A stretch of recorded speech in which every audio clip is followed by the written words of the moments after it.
Mga master, okay lang bang? Huwag niyong skip ang mga ad sa aking mga video kung okay lang mga master. Salamat sa solid na suporta po. Yon, what's up mga masters? Nandito na naman tayo sa panibagong araw, panibagong kabanata na naman ang pagsasama-samahan natin ngayon guys.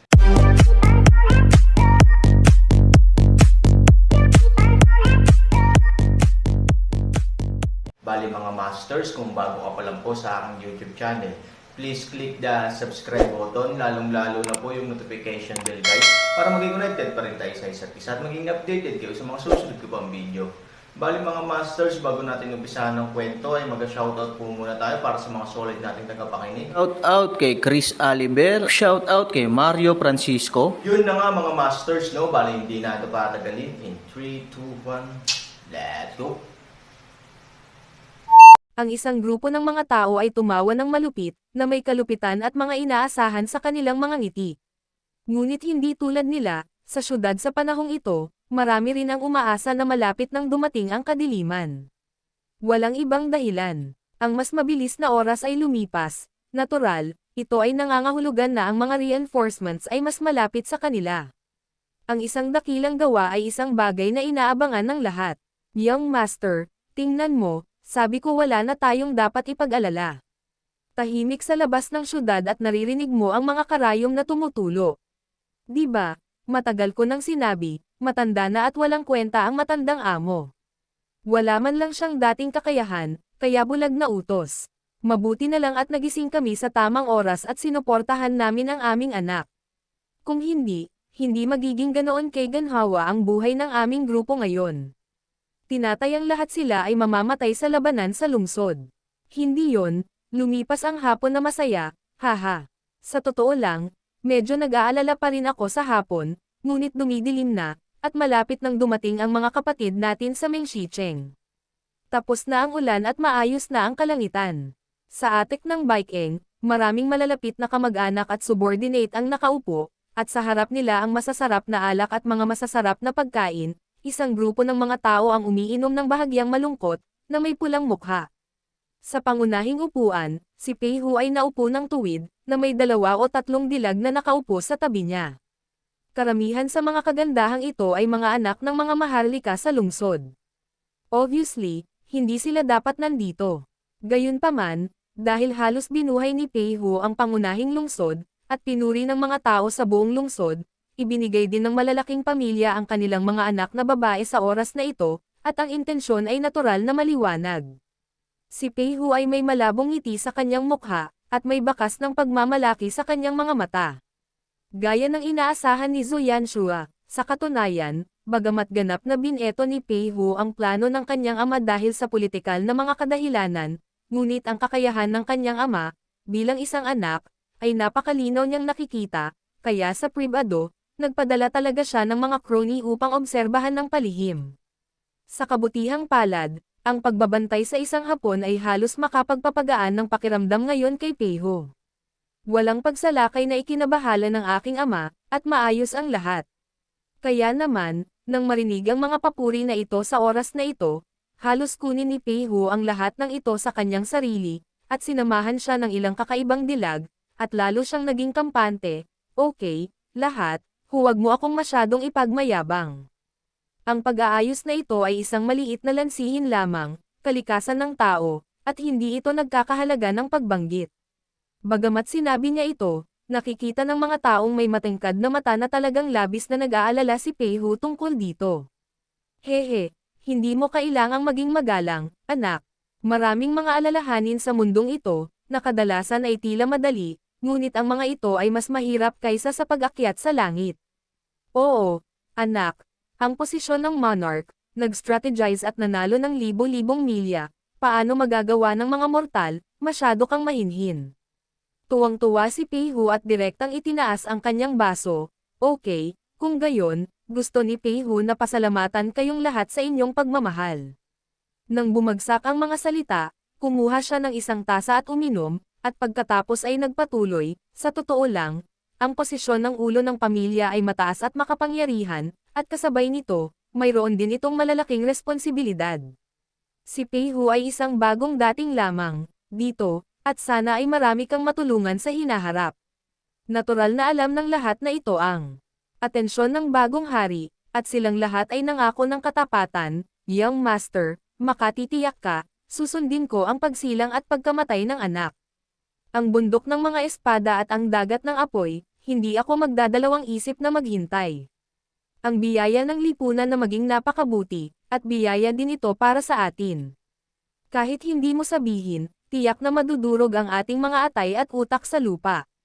Nang marinig ang mga salitang ito at tumingin sa mga taong ito, napakasaya ni Peho. Buong-buo niyang naramdaman ang pampalamig na dala ng rurok ng kapangyarihan. Okay, everyone, the words are all in this wine, let's not get drunk. Uminom. Isang grupo ng mga tao ang masayang uminom muli, at ang tore ng lungsod ay napakasigla. Sa kabilang panig ng Dangcheng, na halos kapareho nito, bagamat hindi ito kasinlaki ng hilaga ng lungsod, ang kapitan ng nagtatanggol na lungsod ay nagpatuloy sa pagkuha ng gang ng mga sundalo upang uminom ng alak at kumain ng merienda ng masayang. Kahit na ito ay hindi masyadong chic, ngunit ito rin ay isang masayang party, at hindi ito maganda. Kakayahan pa rin ng kapitan natin, haha, parang Diyos. Tama, nung tanghali, nag-aalala pa rin ako kung masyadong malayo ang pupuntahan natin. Ngayon, parang hindi na tayo masyadong magtapat. We have to rely on our brains like our captain. Ang ilang mga sundalo ay nambobola, at ang kapitan ay tuwang-tuwa din. Sa sandaling ito, ang kanyang prestihiyo ay lubos na naibigay.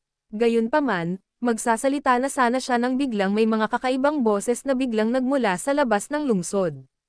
Ilang tao ang biglang nakaramdam ng mali, nagmamadaling tumayo, at tumakbo patungo sa pader ng lungsod. Storytelling channel sa YouTube. Nang makarating ang grupo sa pader ng lungsod, lahat sila ay natakot at hindi makapaniwalang tumingin sa ilalim ng pader ng kanilang lungsod.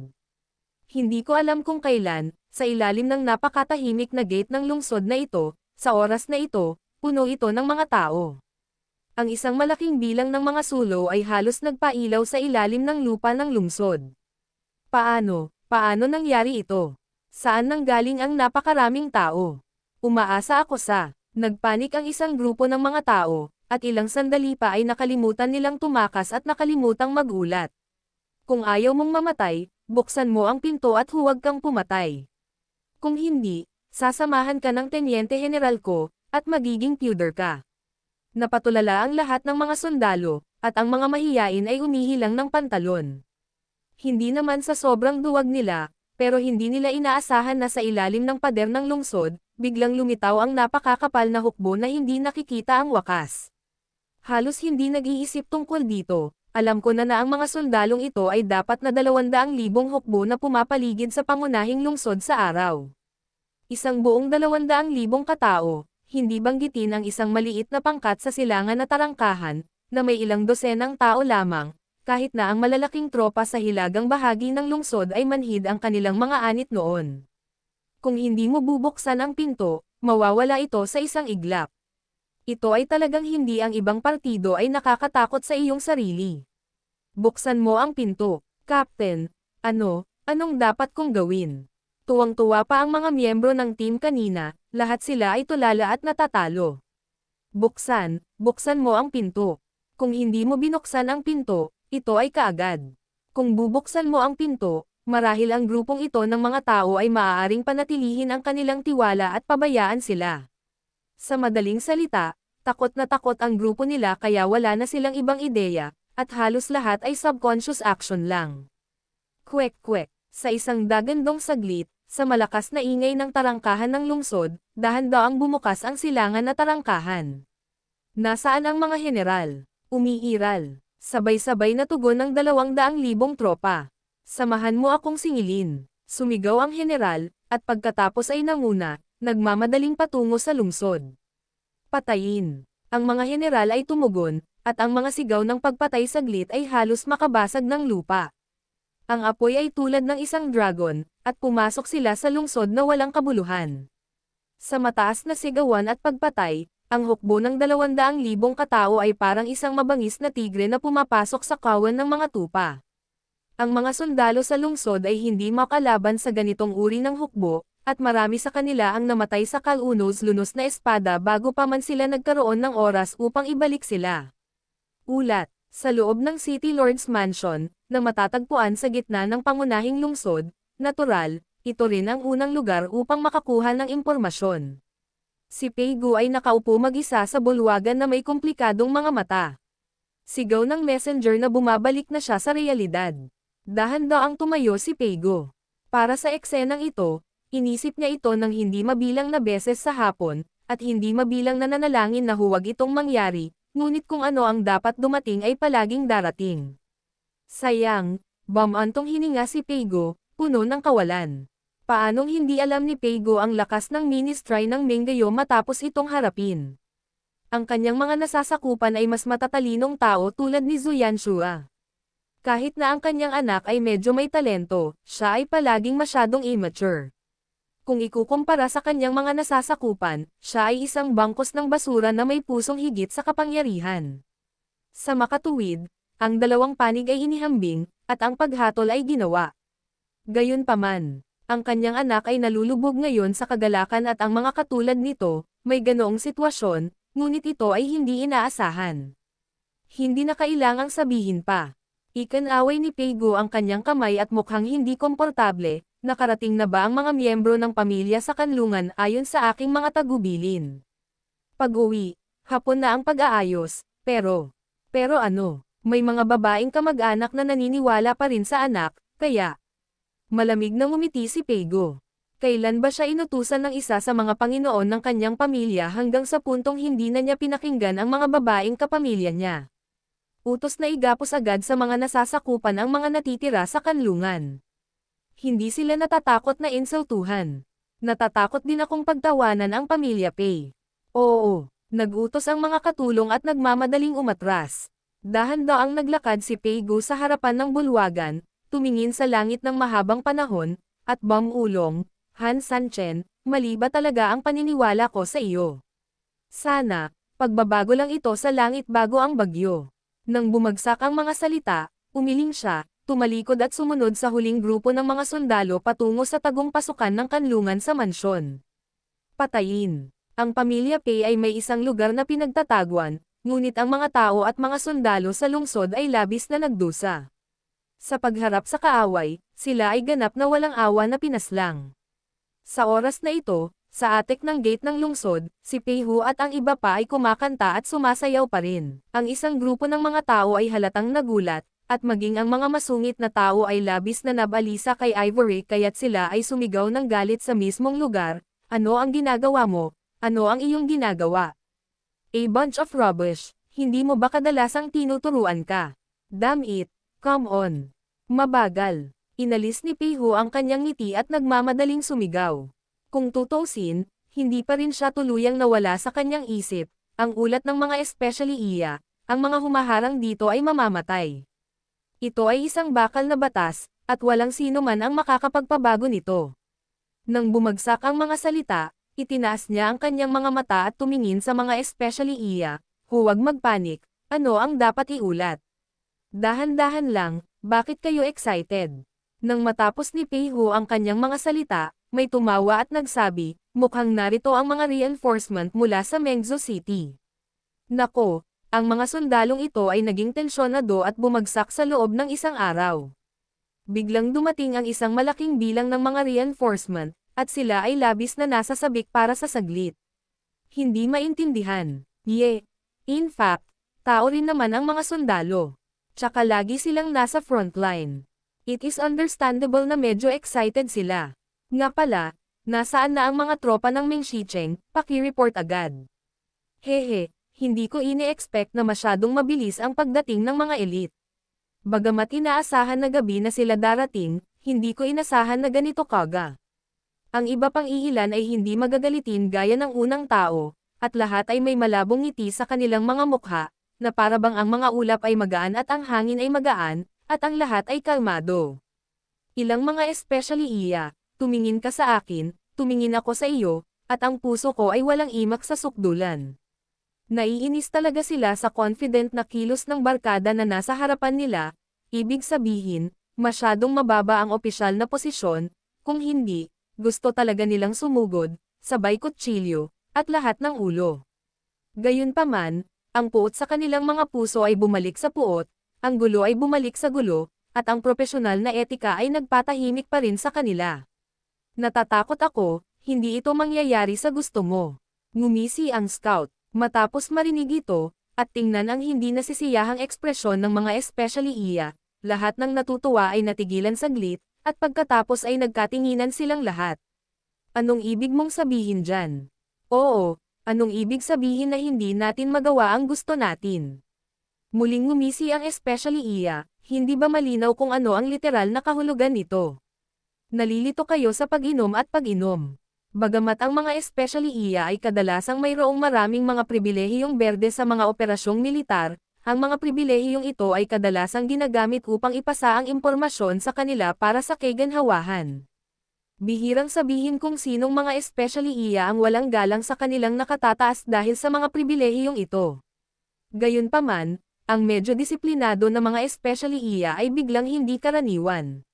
Damn spy, anong uri ng pagkakakilanlan ang mayroon ka para magsalita sa amin dito sa ganoong tono? Ilang ulo ba ang kailangan mong ihulog? Tama, sa tingin mo ba ay mayroon kang ganoong kaunting impormasyon at magagamit mo ito para ay blackmail kami? Ito ay isang biro, kung posible ang lahat, walang mga especially iya sa mundong ito, at sila ay mga fucking general. Mabilis kang lumuhad at humingi ng tawad, kung hindi, papatayin ka. Ang isang grupo ng mga tao ay nakalubog pa rin sa kapangyarihan ng hinaharap, at natural na sila ay labis na inis sa pagsalungat ng mga especially iya. Sa oras na ito, mukha pa nga ang nangunguna sa kanilang isipan. Gaya ng dati, ang grupo ng mga pasaway na ito ay talagang nakakatakot sa maraming especially iya. Kung tutuusin, mababa ang kanilang katayuan, at anumang utos mula sa kanilang mga nakatataas ay maaaring magwasak sa kanila. Gayunpaman, iba ang ngayon. Hindi bababasa, ang mga especially iya ay hindi natatakot sa lahat, ngunit nais na tumawa. Ang ganoong grupo ng mga tao ay talagang nang-ahas na aibok ang upuan ng matandang pinuno ng pamilya upang mag-host ng Pamilya Pay. Natatakot ako na magiging isang tunay na biro ang sabihin ito. Diba? Akala ko masyadong malakas, pero sa huli, hehe. Nang marinig ang pangungutya ng mga especially iya, ang galit na matataas na opisyal ay lalong nagalit, at ang ilan ay nagtaas pa ng kanilang mga espada at pinakiusapan silang gawin ang fa on the spot. The following is a death penalty, papatayin kita. Kapag nahulog ang mga salita, magpatuloy. Si Peihu, na nagmamadaling nagtaas ng kamay, mabagal. You don't need to be slow, you can kill if you want to, come and be happy. At least, although nakakadiri ang tingin namin sayo, but after all, you are still member of our Pay family. To die in your ang mga kamay ay higit na kasiya siya kaysa kamatayan sa kamay ng kaaway. Fuck. Tama ka. At least mas madaling mamatay ng ganito, halika na. Halika. Hindi lamang isang grupo ng mga especially iya ang hindi natakot, ngunit itinuring nilang lahat ang kamatayan bilang tahanan, na nagpaunawa kay Peihu na may mali, ano ang sinabi mo? Ano ang namatay sa kamay ng kaaway? Nang makitang ginagawa ito ni Peihu, ang isa sa mga especially iya ay nanunuya, ang 200,000 kabayo ng kalaban ay nakalusot sa lungsod sa loob ng ilang minuto. Sapat na ba ito? When the words fall, the whole place is dead silent. Yun na nga mga masters, no? Bali panibagong kabanata na naman yung natapos natin ngayong gabi. Muli, maraming salamat po talaga sa walang sawang suporta po sa aking YouTube channel na talagang inaabangan nyo po ang bawat upload ko po. Bali mga masters, magkita-kita ulit po tayo bukas ng gabi at ngayon po ay magpapaalam po muna tayo.